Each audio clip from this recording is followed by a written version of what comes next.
Hello and welcome to the Entrepreneur Journey. And I am so glad to have Cassie Kitzmiller with me today. Cassie and I have known each other for probably about a year now. And Cassie is doing amazing things. And we're going to dive into her story and some of the things that she knows very well is around her expertise. So without further ado, I have some personal questions first, though, Cassie. I follow your socials because we're friends. You rescued a kitten recently. And I want to know, is that going to be your pet? And do you have any other pets?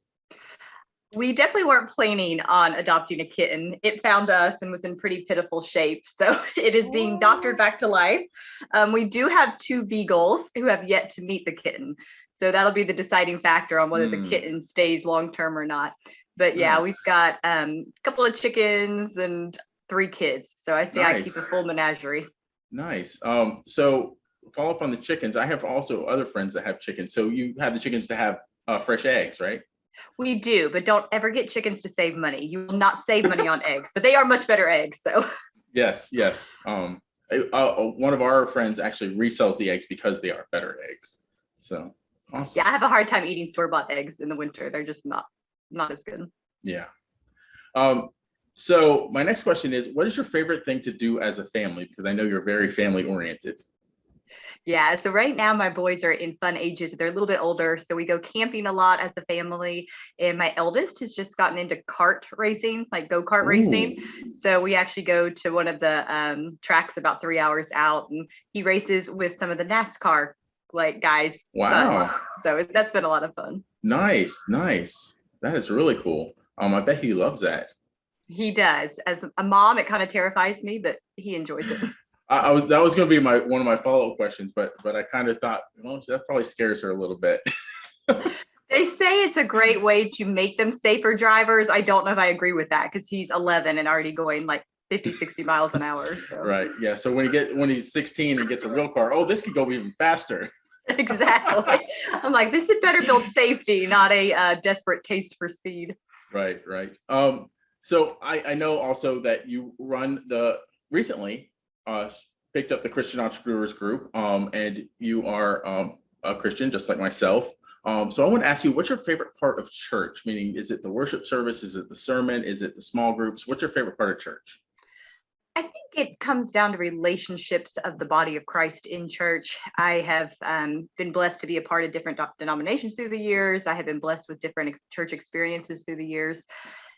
And while all different, it's always the people and the relationships that are built through the body. Although I do enjoy the revelation from the word. That's something I always enjoy.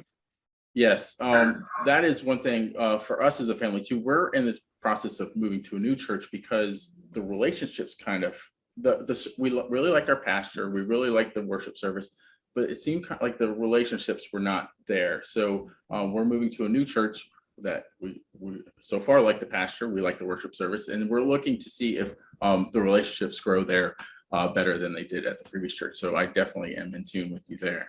You got to find the right part of the body to connect with. That's right. So now I have just a totally absurd question. Would you rather drive 2 miles backwards in your car or stand on 1 foot for 15 minutes? I laugh at that one because I am a terrible backwards driver. I'm so grateful for the invention of the little cameras because I feel like I can drive backwards better than I can with the camera. So I would definitely say stand on 1 foot and jump. I got pretty incredible balance. So nice. 15 minutes is a long time, but I think I would live longer rather than try to drive backwards for 2 minutes. Nice. And there's probably relevance, right? Context. Where am I driving backwards? Yes, if it's an open field, maybe. If it's downtown New York, no. Right. Awesome. So now I want to get into your story because I don't really know this. I've known you for a little while, and I really don't know how you got started being an entrepreneur and how you got to where you are now. So if you wouldn't mind telling us your story, I know it might be long, so just fill in the good parts, right? Yeah, I'll give you the Cliff Notes version. I love entrepreneur journey because I think it is a journey. I jokingly say I was born an entrepreneur. I had my brother and sister earning quarters and nickels for doing plays for my parents so we could go buy snacks. So I was entrepreneurial at a young age. Actually went into interior design as my degree in college, was an interior designer, still am, but a practicing interior designer for over 15 years. And I laughingly say that was my best plan for my life. And then God laughed and said, nope, that's not it. So after birth of baby number 3, he said, "It's done, but it's not over." And I said, "Lord, what does that mean? That means nothing to me." And so I stepped away from all of it. We closed our brick and mortar store.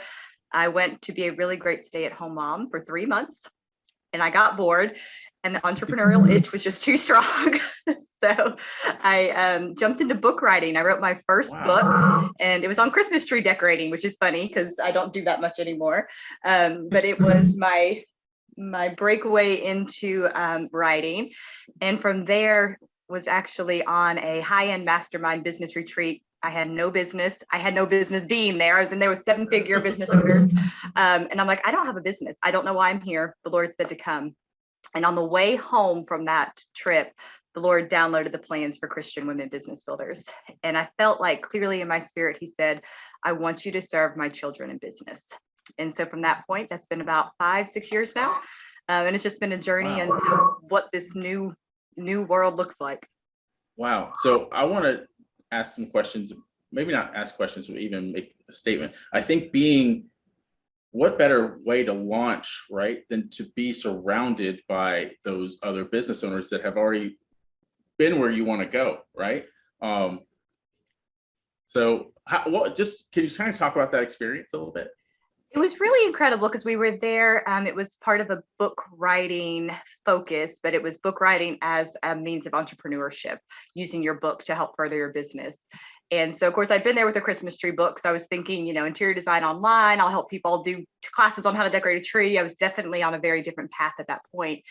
And as I was sitting in the room, again, it's probably 12 to 15 established business owners. They've been on this entrepreneur journey for a while. And for everybody in the room, I felt like, and at the time I didn't realize what was going on. I've since been able to hone the gift better. I felt like the Lord was giving me a very specific word for every person in the room.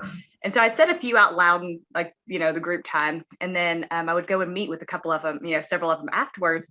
So I just feel like I kind of need to share this with you. And invariably at the end of the weekend, I would say probably 5 to 7 of them came up and said, "What you said to me really helped. That was one of the most helpful things from the weekend. I feel like there was really something to that." And going home, I just kind of chewed on that. I thought, who am I to have had any words of wisdom for these business owners? And I think it was through that the Lord was giving me that glimpse into one of the gifts that I have for entrepreneurs, to help connect them with the spirit of the living God in their businesses. So at the time, I didn't have words for it. I didn't have an understanding of what that was, but it was the first time I'd ever had that experience. So it was a really special couple of days and definitely shifted the perspective of what I came home and built after that. So much like myself, you are a big proponent of surrounding yourself with in a mastermind, right? Everyone is uplifting everyone else. And that's one of the parts of the things that I like to do with Entrepreneur Journey and our Friday masterminds, because it is amazing what happens when minds get together. Yeah, you need to do one in person sometime soon. I love virtual. It's a great space, but there's just something that happens when you bring people together. Yes, that is on the agenda to build out soon, because I love going to in-person masterminds. I think relationships get built even stronger there. So yes, definitely. So now I want to dive into some of your expertise, right? I saw something recently you shared about the fastest path to wealth creation. I don't know if this was on your page or on your profile. Can you talk about what you see as the fastest path to wealth creation? Yeah, absolutely. So I follow an incredible pastor who has a program called Wealth with God. I highly recommend it. And he teaches on the 3 wealth paths. And that's public knowledge. That's not a kingdom principle. But essentially, in order to build wealth, you can use paper assets, which you have to have something to put in, right? You can't go to the bank and borrow money to go buy stocks. But so paper assets, you have to have capital, and it takes a longer term to grow it. It's a long-term investment. The second one is real estate. And again, real estate is a great path. It can be quicker, but you have to, again, have some form of capital to put down. You have to have at least a credit to be able to go get a loan. Business, on the other hand, is the really only form of long-term wealth creation. It is a tool. It is not a guarantee. But in the right hands, you can start with nothing and you can build it faster, and there's absolutely no limit. In real estate, you can only get as much as the rent is going to be able to bring in, or if you sell it, how much the market's going to allow. up, down, it has a cap. Business, there's absolutely no cap on what you can grow a business to. So I truly believe for kingdom entrepreneurs, especially, the Lord is calling up a generation who steps into that marketplace and brings those kingdom wealth principles, because there is no limit on what can be done through the tool of business. I'm tracking with you there too. Now I have a few investments, but always when I have the opportunity to invest, I say, where could this money best be used? It's almost always defaults to my business, because Well, I and know it's incredible because business is a great wealth creation tool, and then you can manage risk and you can leverage paper assets, real estate. We just bought our first real estate property last year. So Nice. it doesn't have to be the vehicle for holding wealth, but for creating it, it is the fastest tool for wealth creation. So yeah, it's great to have a diversity of income in other places. That is awesome. Thank you for sharing that. I know one of the things also that you know extremely well and help Christian wisdom start and scale their kingdom focused businesses. What are the key elements in starting a kingdom focused business? I think in starting, a lot of it is overcoming doubt and distraction. I always talk about the tools that the enemy uses against kingdom entrepreneurs or just kingdom people in general. But one of the biggest ones, especially at the beginning, is doubt. Am I really able to do this? Who am I to do this? Did the Lord really say to do, for me to go do this? And it can come in 1,000 different ways. And the other one, it's kind of a distraction discouragement combo, where you take a step forward and it doesn't take off the way you think it should, and so then you feel discouraged, you get distracted with shiny object syndrome. We've all been there. So I really think at the very beginning, it's hearing from the Lord, downloading his specific plans, and walking them through in faithful obedience without looking to the left or the right and getting caught up in what you think that outcome should be. And it's way easier said than done, right? Yes. That is awesome. There's something to be said, and I know a lot of entrepreneurs struggle with that shiny object syndrome. Is staying consistent to your path. I even find myself, oh, I could do this, I could do that, but is it taking me off of where my focus should be? So very, very good advice there. I always coach our clients the analogy, we're supposed to run the race set before us. And I was a sprinter back in the day, and the world's worst hurdler. I'm 5 foot tall. Hurdles are not my sport. I don't know what form of punishment that was.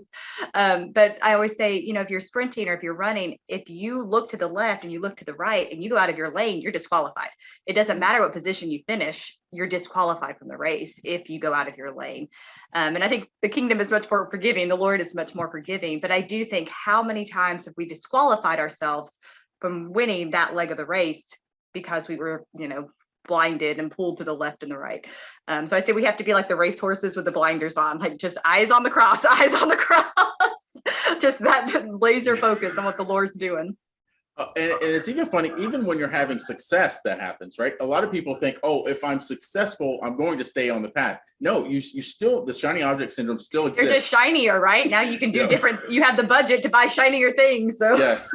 So it's not just when you're struggling that you can veer off the path. It's when you're also, when you have momentum, and that's the worst time for it to happen, really, is when you're having so much momentum and you're being successful, and then you take the shiny object syndrome and start doing something. That's a word for somebody right there. I don't know who that was for, but that was for somebody. Yes. So thank you so much. I also saw a podcast episode where you talked about our role versus God's role in business. Can you talk about that a little bit?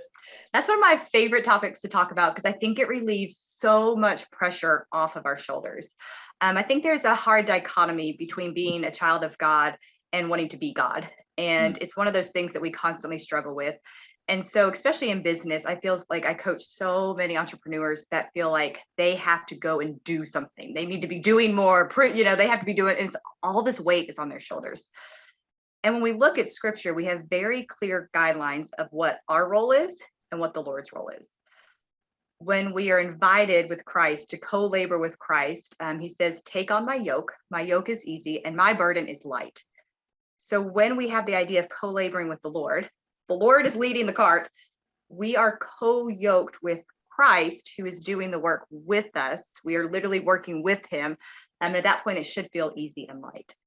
So, okay, well, you're gonna have okay, you're gonna have to pause, kiddo.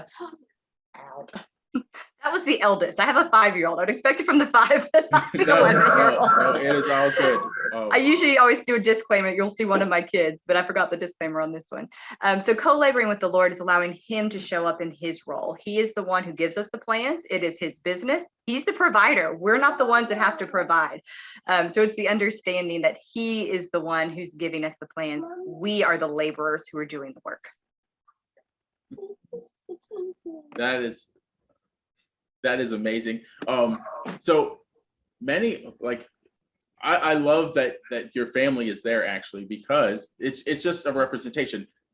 A lot of people run their business from their home, and this is just a common occurrence. And I'm a homeschool mom before COVID, so I've signed clients because I've done, coaching calls with babies on my lap and kids running around. But this is my life. This is the life that I believe that we have the choice to choose if it is, the Lord's will for us. So I agree, and I'm just surprised my little dog isn't just yapping in the background. So it happens to everyone. It's just the way things are nowadays. So let me talk about that our role versus God's role again, is because I think when we start to have ego get in the way, right, and we start to think I'm doing this is my business, and I think a lot of times that's when we start to struggle and we start to experience failure, is because we're trying to take too much ownership of what's going on. Wouldn't you agree with that? Oh, 100%. And it just puts such this unhealthy pressure on ourselves. That's when the doubt can come in. That's when the discouragement really comes in. And we start to have those very limiting thoughts. Why is this not working? Why is this work for everybody? There's so many reels that will play on our head. I just got done with an 8-week co-labor with the Lord experience. And we really dug deep into that idea of what does it look like to labor with God and not for God. And understanding it says that you are God's building. He is the one who is working in and through you. We are God's field. He plants in us and it comes out of us good fruit. So it's the understanding that we are not the ones who are responsible for doing the work for God. God doesn't need us. He doesn't need us to go and do the work. He invites us on this beautiful journey to labor with him and bring the kingdom of heaven to earth through his obedience. So it just really shifts the narrative and gives you I think a larger lens to look at your business through. All of a sudden, it's not, I have to be successful this way. It's, I'm making an eternal impact and I may never see what that looks like on this side of the veil. But if I'm acting in obedience, I know it's happening. That's awesome. And it's just so funny because you have so much power to tap into, right? God can do so much more than you can. And when you start to think, it's me, you're limiting yourself, because you have a higher power to tap into that can do so much more than you can do on your own. I always say he asks us to do the 1 so he can do the 99. He's like, just do the 1% so that I can bring the breakthrough. We can't, we did it ourselves and we get the glory, and God's not in the business of giving us the glory. That's right. The glory is his alone. That's right. So I know you're working on a few things. Do you mind telling us kind of what you're working on now? Yeah, so I'm in the middle of writing my first, well, not in the middle of writing it, I'm actually in the middle of getting ready to launch it. My very first book on business, kingdom business, and it's Multiply, and it's the 7 laws, biblical laws of kingdom multiplication. And when you talked about that power earlier, how much we have available to us if we will just, we're supposed to search the scriptures. There's secrets in the scriptures that we are to dig in and find. We are to seek the kingdom, and he will unveil and bring those truths to us. So I've gotten just some really incredible revelations from the Lord on the promises and the scriptural precedent to multiply. And there's so many of us that, and myself included, as I was writing the book, I was like, Lord, you're going to have to show me an example of this so I can write this in authenticity. I've experienced growth, but I've never experienced true multiplication in the term increase. And it was at that time that the Lord coordinated the taking on of the Christian entrepreneur group, and my audience went from 1,200 to 12,000 overnight. And it was just such a beautiful testimony that God, we work in addition, we add stuff to our plates, we add stuff to our calendars, we add things to our to-do list. God multiplies. And as kingdom business owners, we should be in the business of multiplication. Totally agree. So you have something available to the audience? Yeah, we are just coming out with, I actually told Doug right before we hopped on, I said, this is, you all are going to get this brand new, hot off the press. We are doing 7 Steps to Breakthrough for Business Multiplication and Kingdom Expansion. And it is a 7-part email series. It goes right to your inbox. We don't spam, we don't sell. It's just a delivery, a gift for you on how to really step into that kingdom multiplication. Nice. And Cassie's going to give me the link as soon as she has it, and we're going to put it probably not below this live video, but if it will be in the show notes for the podcast or anywhere that this is presented online. So be on the lookout for that. And Cassie, it has been a pleasure having you on. Do you have any parting words for our entrepreneurs? Just enjoy the journey. There's such, I think for the several years, and I still battle with it, it can feel a little bit too much like a burden instead of delighting in the Lord. And so I've been in the season of just looking at growing my business as delighting in the Lord. So anytime it feels hard, anytime it feels icky, I'm like, Lord, when I'm laboring with you, when we're equally yoked, it's light and easy. So just remember, business is a journey, entrepreneurship is a journey, but it can be light and easy with the Lord. That's right. And yeah, I kind of go back to what you said before. If the struggles and the weight feels more, it's kind of like what you're saying, when you're not equally yoked. So if you want your business to start to feel light and easy, tap into what Cassie's gonna put the link here, what we're gonna put the link here for Cassie's program. And then just every morning, think about, I need more of the Lord going forward in my business, and you'll discover how much more light and easy your business is. Awesome. And how the multiplication expands. That's right. So be sure to check out, I'm sure, I don't know, can people connect with you online, or do you have some Facebook? Yeah, absolutely. You can go to the Christian Entrepreneur Facebook group. You can get me, if you're a female, you can connect with me in the Christian Women Business Builders Facebook group. And I'm fairly active in both of those. So Nice. send a message to Okay, so connect with Cassie. I highly encourage it. And again, click the link when we have it below. And once again, Cassie, it has been a pleasure. And until next time, Trailblazers, keep moving forward.